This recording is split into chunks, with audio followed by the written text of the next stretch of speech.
Pilih reseller atau dropshipper? Bedanya apa sih? Untung yang mana sih? Mudah yang mana sih? Itu kan pertanyaan kalian. Let's go!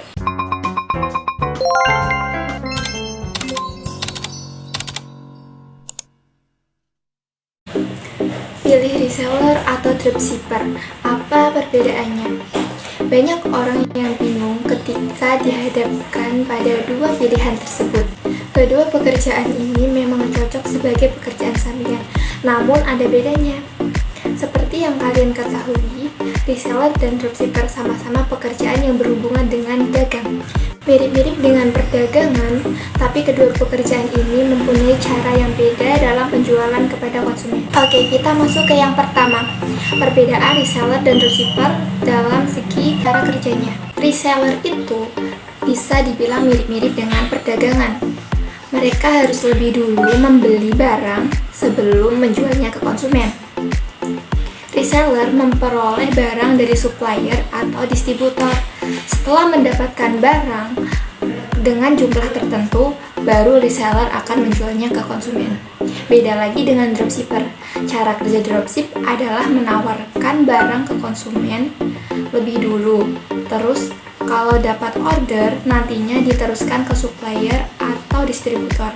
Nantinya supplier atau distributor ini yang akan memproses orderan tersebut dan yang akan mengirimnya. Kemudian perbedaan reseller dan dropshipper pada modalnya. Kalau ditanya yang mengeluarkan modal minim itu yang mana sih? Pasti jawabannya dropship. Kenapa? Karena dropship tidak perlu untuk membeli produk atau barang tersebut, tapi cukup dengan modal pulsa dan informasi, pekerjaan ini sudah bisa dilakukan. Sementara, jadi reseller harus mengeluarkan modal yang cukup banyak. Kenapa? Karena reseller harus membeli dulu barang tersebut, kemudian dia dapat menentukan jumlah barang yang akan dia jual. Kemudian kalau dilihat dari segi profitnya, lebih untung yang mana ya? Jika ditanya soal ini, jelas lebih untung reseller. Kenapa? Sebab bisa mendapat barang dengan harga termurah dan mengatur harga jual sendiri. Di situ, reseller dapat untung yang bisa aja lebih besar daripada kita konsumen yang beli. Lain cerita kalau kamu ingin menjadi dropshipper. Sulit bagi dropshipper mendapat untung sebesar reseller. Pasalnya, order yang diberikan dropshipper masih kalah banyak dengan pembelian reseller. Karena itu, reseller bisa mendapat harga barang dari supplier lebih murah ketimbang dropshipper. Disinilah mereka bisa menentukan berapa keuntungan yang ingin didapatkan. Kemudian, kalau dilihat dari resikonya yang ditanggung, lebih mending mana sih antara reseller dan dropshipper? Bekerja sebagai reseller atau dropshipper bukan berarti tanpa risiko. Ada sejumlah konsekuensi yang bakal dialami dalam menjalani kedua pekerjaan ini. Meski terlihat gampang menjadi dropshipper, ternyata ada kekurangannya juga. Sekedar diketahui, namanya barang nggak selamanya selalu tersedia di supplier. Disinilah pesanan yang datang mau nggak mau harus kamu tolak karena nggak ada ketersediaan barang. Kalau sudah begini, kamu bisa nggak dapat pemasukan. Ujung-ujungnya, seandainya barang kosong lama, kamu harus berhenti sementara berdagang hingga stok barang terisi kembali. Untuk resiko dari reseller pastinya sudah bisa kamu bayangkan. Misalnya banyak barang yang nggak terjual, sudah pasti reseller mengalami kerugian.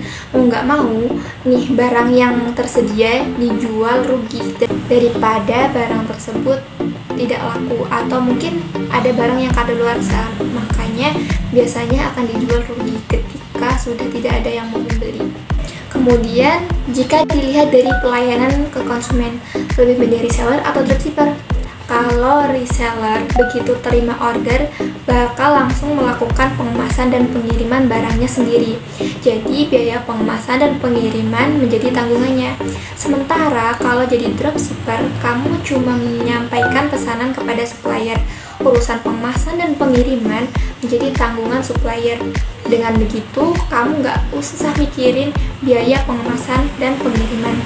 Oke, setelah bahas perbedaannya dan semua dari segi modal, cara kerja, terus kemudian profit, pelayanan ke konsumen, sekarang aku mau kasih tips cara menjadi dropshipper. Oke, yang pertama, tentukan produk dan supplier produk tersebut. Produk yang dipilih sebaiknya produk yang permintaannya tinggi di pasar, tidak rentan mengalami kerusakan, dan ongkos pengirimannya rendah.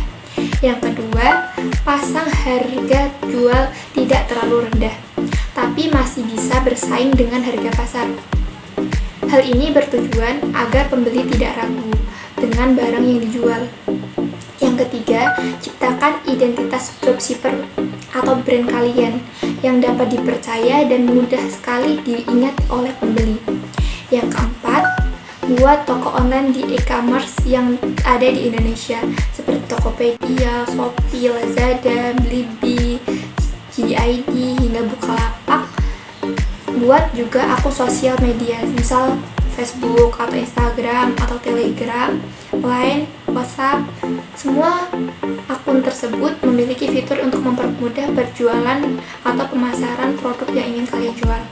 Oke, aku juga mau ngasih tips nih untuk kalian untuk memulai usaha sebagai reseller dan dropshipper. Baik reseller maupun dropshipper, keduanya sama-sama jadi pilihan untuk kamu yang ingin punya usaha sampingan. Namun sebelum memulai, simak dulu nih tips-tips untuk memulai bisnis sebagai reseller dan dropshipper. Yang pertama, jual produk yang kamu suka. Mau jadi reseller atau dropshipper, yang penting kamu harus tahu mengenai semua tentang produk yang akan kamu jual, entah itu manfaatnya atau cara pemakaiannya, cara penggunaannya, kemudian gimana cara penyimpanannya. Kamu harus tahu supaya kamu dapat dengan baik menyampaikan kepada konsumen tentang produk yang kamu jual tersebut. Yang kedua, pilih supplier yang terpercaya. Penting sekali untuk kamu memilih supplier yang terpercaya. Cek dengan teliti apakah supplier itu tuh responsif, terus cepat tanggap, jujur, memiliki review yang baik, seperti kayak bintang 5, bintang 4 gitu lah yang ada di Shopee gitu. Sebab saat memilih untuk jadi reseller atau dropship, kamu akan sangat bergantung pada supplier. Apalagi sebagai dropship, kamu hanya akan mempromosikan produknya saja, sementara pengiriman dan supply barang akan sepenuhnya dilakukan oleh supplier. Jadi jangan sampai salah dalam memilih supplier ya. Oke, yang ketiga, bangun hubungan baik dengan supplier. Setiap supplier biasanya akan memiliki syarat dan ketentuan masing-masing untuk menjadi reseller atau dropshipper dari brandnya tersebut. Perhatikan syarat dan ketentuan tersebut dengan cermat sebelum menyepakatinya. Kemudian bekerjalah secara profesional. Tidak hanya itu, kamu juga perlu menjalin hubungan dan komunikasi yang baik selama kerja. Komunikasi yang baik antara kamu dan supplier sangat dibutuhkan untuk keberhasilan usahamu sebagai reseller atau dropshipper. Yang keempat, perhatikan kompetitor. Dalam setiap bisnis pasti akan selalu ada pesaing atau kompetitor. Perhatikan bagaimana kompetitor memasarkan produknya, platform apa yang digunakan, atau promo yang ditawarkan. Dengan memperhatikan kompetitor, kamu akan lebih mudah melakukan strategi pemasaran untuk bersaing. Yang kelima, lakukan promosi dan inovasi. Untuk menarik perhatian konsumen dan membuat produk kamu lebih unggul dibandingkan kompetitor lainnya, buatlah promosi dan inovasi yang berbeda dengan reseller dan dropshipper lainnya.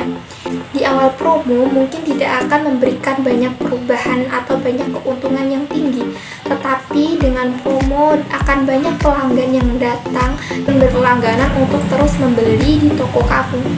Oke, itu dia perbedaan dari reseller dan dropshipper dari berbagai segi, serta tips dan cara untuk memulai usaha sebagai reseller dan dropshipper. Sebenarnya kedua pekerjaan ini tuh sama, cuma tergantung dari diri kalian dalam memahaminya dan bagaimana cara kalian saat bekerja nanti sebagai reseller atau dropshipper. Pilihlah dan pertimbangkanlah dengan baik pilihan kalian yang sesuai dengan diri kalian. Oke, semangat bagi kalian. Aku tahu pasti kalian yang lagi nonton video ini sedang berjuang untuk mencari penghasilan pribadi atau penghasilan tambahan yang ingin kalian peroleh. Oke, tetap semangat. See you guys.